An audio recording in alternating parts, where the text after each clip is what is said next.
Hello everyone, कैसे हैं आप सब और क्या हाल समाचार हैं आपके। सबसे पहले तो गुड न्यूज़ ये है कि आज सुबह यानी 4 जनवरी को जो 7:30 बजे हम लोगों ने एक जो ऑर्डर ब्लॉक ट्रेडिंग स्ट्रेटजी दी थी जो इंट्राडे और स्विंग पर काम करती है, तो आप लोगों ने कहा था उसकी वीडियो भी ऐप पर अवेलेबल हो जाए, तो वो ऐप पर अवेलेबल हो चुकी है। जिन लोगों ने भैया वो खरीदा था उनको ऐप पर दिखेगी और जिन्होंने नहीं खरीदा था वो वहां से खरीद सकते हैं। और साथ में 10 जनवरी से शुरू हो रही है हमारी stock market class.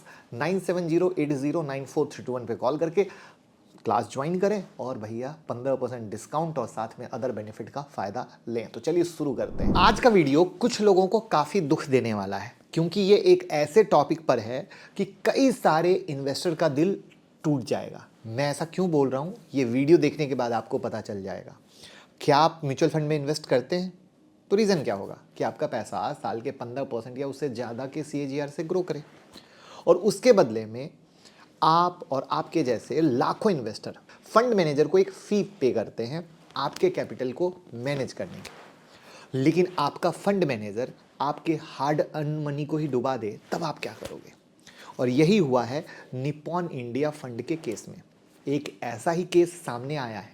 Money control के एक्सक्लूसिव न्यूज़ के according Nippon India mutual fund ने अपने इन्वेस्टर का 1830 करोड़ रुपया डुबो दिया है। अब 1830 करोड़ साफ हो चुके हैं, तो ताज्जुब की बात यह है कि इस केस में रिलायंस का भी नाम आ रहा है।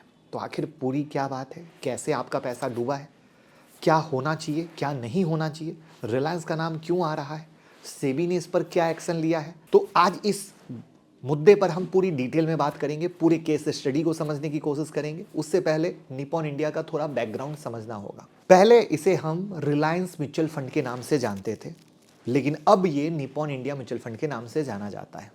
तो ये आपको क्लियर होगा जब निप्पॉन ने इसमें पोजीशन ली। ये मैटर 2017 का है। 2016 से 2020 के बीच में से यस बैंक और रिलायंस के बीच जो डीलिंग हुई थी, अब उसी के लिए निप्पॉन रडार पे है। जनवरी 2017 और अक्टूबर 2017 के बीच के दो इंसिडेंट थे। जनवरी 2017 में यस बैंक ने 500 करोड़ का लोन दिया था L&T होम फाइनेंस को, और अक्टूबर 2017 में 2900 करोड़ का लोन दिया। यहां जो प्रॉब्लम है सिर्फ 2850 करोड़ पर है। टोटल जो 2850 करोड़ का लोन दिया, जो कि यस बैंक का पैसा था, इस पैसे को एडिशनल टीयर 1 AT1 बॉन्ड में इन्वेस्ट किया गया था, जो अब इन्वेस्टिगेशन के दायरे पर है। बात समझ में आ रही है ना? तो सेबी ने इस पर सो कॉज नोटिस दिया निप्पॉन को, क्योंकि उसका नाम निप्पॉन हो चुका है, और जवाब मांगा है। तो AT1 बॉन्ड जो यस बैंक के रीस्ट्रक्चरिंग के दौरान 2020 में राइट ऑफ कर दिया गया था, आपको पता हो तो, यस बैंक को समस्या से निकालने के लिए इन्वेस्टर के लिए एक बिड डेट बन गया। इस रीस्ट्रक्चरिंग में AT1 बॉन्ड के सारे क्रेडिटर्स का पैसा डूब गया, और इसका इंपैक्ट निप्पॉन म्यूचुअल फंड के इन्वेस्टर के पैसे पर भी पड़ा। रिलायंस म्यूचुअल फंड ने भी अपने इन्वेस्टर का पैसा AT1 बॉन्ड में इन्वेस्ट किया था, जो अब वाइप आउट हो गया, क्योंकि उस समय वो वही जाना जाता था, अब निप्पॉन हुआ है। ध्यान से समझिएगा। अब एक सवाल आता है कि AT1 बॉन्ड क्या होते हैं और इसका रिलायंस के साथ क्या संबंध है। AT1 बॉन्ड का मतलब एडिशनल टीयर 1 बॉन्ड है, जो बैंक्स अपने वर्किंग कैपिटल रेज करने के लिए इशू करते हैं। बैंक ये पैसा मार्केट से उठाते हैं और इन बॉन्ड के थ्रू कंपनी से पैसा लेकर उन्हें इंटरेस्ट और रिटर्न देते हैं। रिलायंस म्यूचुअल फंड ने भी इन बॉन्ड में अपने इन्वेस्टर का पैसा लगाया, जो अब डूब गया। क्यों? वो रिस्ट्रक्चरिंग वाली खेल। तो सेबी के रिपोर्ट के मुताबिक 1346 1346 रिटेल इन्वेस्टर का पैसा भी इन AT1 बॉन्ड में फंसा। यस बैंक ने इन्हें FD के नाम पर इन्वेस्ट करने को कहा था, लेकिन 670 करोड़ का पैसा राइट ऑफ हो गया, और यह रिटेल इन्वेस्टर का पैसा था, जो यस बैंक के 2020 रिकंस्ट्रक्शन के बाद कंप्लीटली लॉस हुआ। कहानी यहीं खत्म नहीं होती है। अब सेबी ने यह भी कहा है कि निप्पॉन इंडिया म्यूचुअल फंड ने अपने मैनेजमेंट फी के नाम पर 88.7 करोड़ लिए। सेबी ने नोटिस में कहा कि निप्पॉन को अपने इन्वेस्टर का पैसा वापस करना चाहिए, जो इन्होंने एक्सपेंस रेशियो के रूप में 88.7 करोड़ लिया, यानी 88.5 करोड़ के लगभग।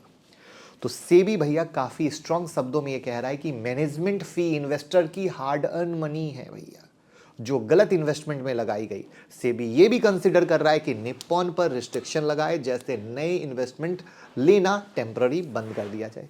सेबी के लिए यहां तालियां भैया बनती है, एक लाइक बनता है। आप कमेंट में एक प्यारी से शब्द कह सकते हो जिन्होंने एटलीस्ट इन्वेस्टर के बारे में सोचा।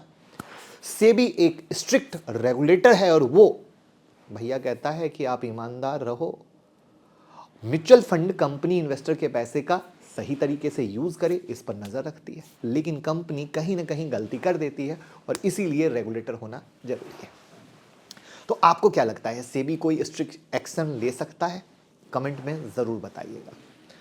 अब सेबी का फाइनल डिसीजन मैटर करेगा।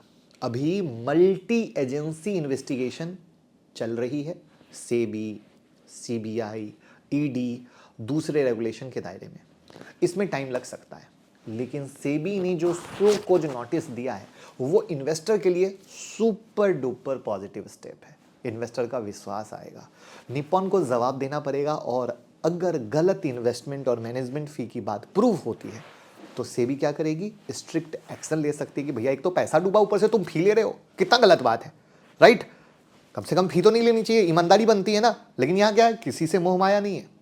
तो ये पूरा मामला अभी रेगुलेटर के हाथ में है और अगले कुछ महीनों में और क्लैरिटी आएगी। लेकिन अगर आप फॉलो करेंगे मुझे तभी तो मैं बता पाऊंगा।